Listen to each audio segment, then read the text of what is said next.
Santiago Piedras, analista de telecomunicaciones de CIU. ¿Cómo estás? Muchísimas gracias, Lucero. Estamos platicando sobre la tecnología y la innovación que, por supuesto, influyen muchísimo en este tema. En cada mundial han ido avanzando, pero a mares. Cuéntanos. Sí, han habido avances increíbles. Desde el primer mundial que se transmitió en televisión, por así decirlo, fue el de 1966 en Inglaterra. Y de hecho no se transmitió completo, era por partes, entraban comerciales por aquí. Algunos partidos pues no estaban tan disponibles como hoy en día, que puedes ver la cámara A, la cámara B, la que sigue al jugador A, la que sigue a la estrella. Y en ese era blanco y negro, ¿no? Y en ese era blanco y negro. Y de hecho, cuando se implementó la transmisión a color, que mucha gente no la pudo ver porque pues, muchos de los sets de televisión no tenían las adaptaciones, fue en el Mundial de México 1970. En el que ya lo pudieron ver a color. Así es, a color. En ese mundial, de hecho, se hizo homenaje al satélite Telstar que se había lanzado en 1962 y por eso el balón se llamaba el balón Telstar, y el de este mundial, el de Rusia 2018, también se llama Telstar 18 como homenaje al balón de ese mundial, que a la vez pues, fue homenaje al satélite. Ok. Justo por eso. Buen dato.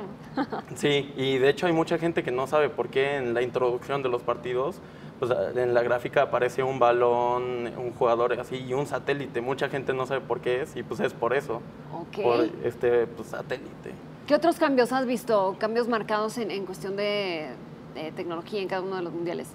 Cambios marcados podría incluirse el Mundial de 1986 también en México, el que nos dieron después de lo acontecido en Colombia, que hubieron dos cambios principales. Uno, que se aumentó la calidad de la transmisión y ahí sí ya era la transmisión completa, ya no tenías que ir campechaneando con comerciales, por así decirlo. Ese es el del 86. 86, así es, sí, más bien.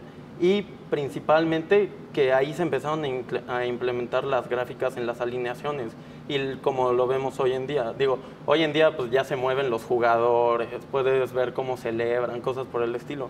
Pero la primera vez que se implementaron pues, fotos de jugadores, dónde van a ir en la alineación, cómo va a ser, fue en ese mundial, en el de México 1986. Vemos Italia 1990, primero en ser transmitido con audio estéreo en vivo. Se escuchaba mejor el gol. Sí, se escuchaba mejor el gol, los narradores, había pues, un sonido estéreo más nítido que antes no era posible. Okay. De aquí pues, saltaría a 1994, que fue el mundial importante en términos de tecnología, porque aquí se implementó no solo el internet, sino el acceso a la información. Este fue el primer mundial que tuvo acceso a páginas de internet de los equipos. En Estados Unidos. Así es, rankings actualizados, noticias acerca de jugadores lesionados, noticias acerca de cómo quedaría el grupo si tal equipo ganara contra tal.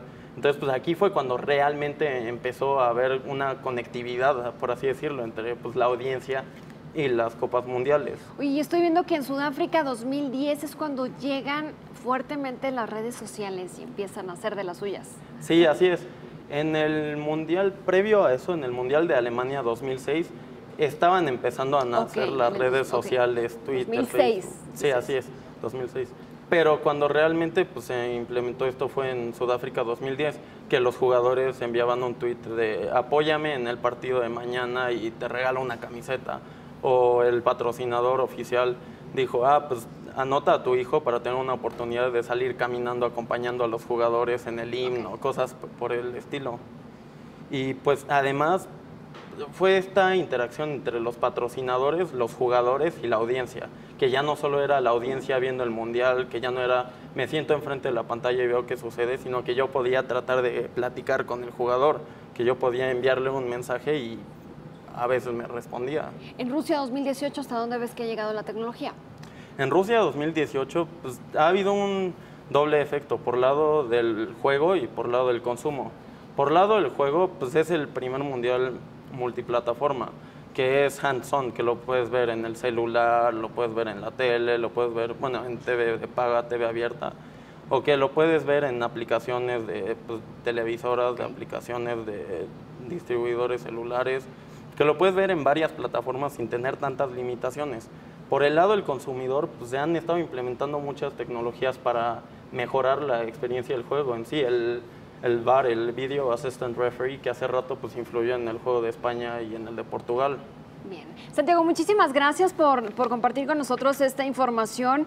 Yo creo que tenemos que reunirnos nuevamente para platicar sobre qué se espera para el próximo Mundial, tal vez entre este tema de la realidad virtual y todo eso. Muchísimas gracias. Te vemos en los próximos días. Muchísimas gracias Santiago a ti, Lucero. Piedras de CIU.